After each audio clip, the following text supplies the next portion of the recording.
Açmayınız. Açmayınız. Просто alıp dursanızlar olur.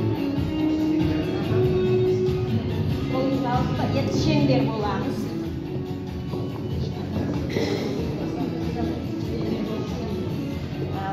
Ben sizleri tutmuşum ortada durayım. Kolumuzda müzikаны өшіресіз? Кішкентай ойнап едік. Қолымызда ұстап тұрамыз дағы өзіме дейміз, одан кейін көршіме деген кезде сіздер ұстап тұра беріңіздер. Көршіме дегенде сол қолдарыңызды былай тастаңыздар да оң қолыңызға жаңа қолыңызда қағаз алып көршіңізге бересіз. Ол сізге келесі сізге береді ғой. Сонымен өзіме дейміз, көршіме дегенде тағы да ауысып айланады қолымыздағы. Түсінікті ғой, өзіме, барлығымыздың өзімізде тұр. Көршіме дегенде оң қолға алыңыздардағы, оң қолды терісінен былай тастайсыз, соң қолды ашып тұрасыз, сізге салады. Түсінікті ғой, басталғанда. Өзіме, көршіме,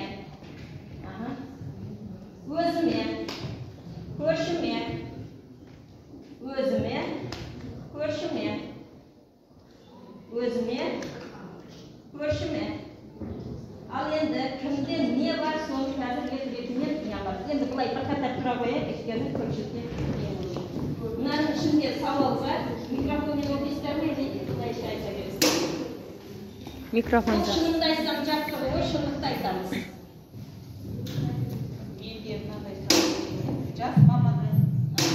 Жас мамандарға деген талаптарыңыз және кеңестеріңіз, шынымды айтсам.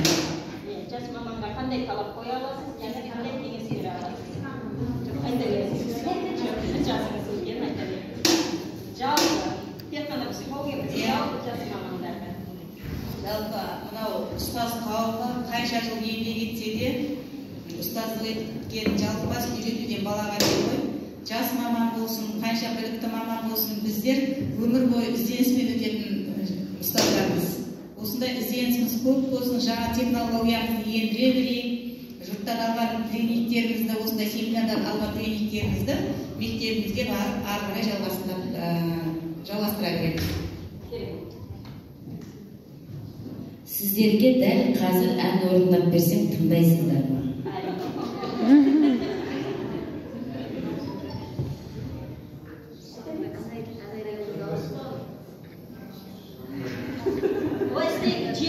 Кішкентай дайындау болсын, оған ең басқалар мен сұрап әзірге. Сіз кішкентай ойланып алыңыз. Сіз мұғалімдік мамандығыны жүрек қалауымен келдіңіз ба? Шынымды айтсам, я, мен жас шақтан балаларды жақсы көремін. Мен оқушылары тек қана мектепте емес, мектепті бітіргеннен кейін де өзінің болашақта өмірінде өзін табуға көмектесіп келеді.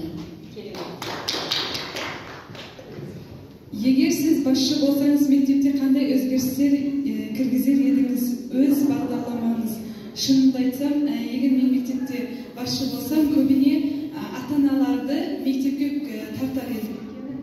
Біз мектепте бір ғана психолог немесе пән мұғалімі мектепте мысалы оқушылардың барлығымен ата-аналарды шақырып, ата-аналармен бірге жұмыс жасамаса, үлкен өзгерістер болмайды. Егер бір жақтан ата-ана, бір жақтан психолог, бір жақтан сынып жетекшісі жұмыс жасайтын болса, көптеген өзгерістер болады.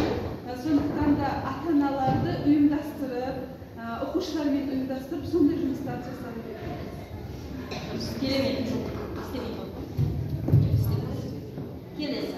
Бүгінгі күнге айтар пікіріңіз. Шынымды айтсам, бүгінгі күнге өте керемет семинар болып жатыр. Өте қуаныштымын және көңілім көтерілді.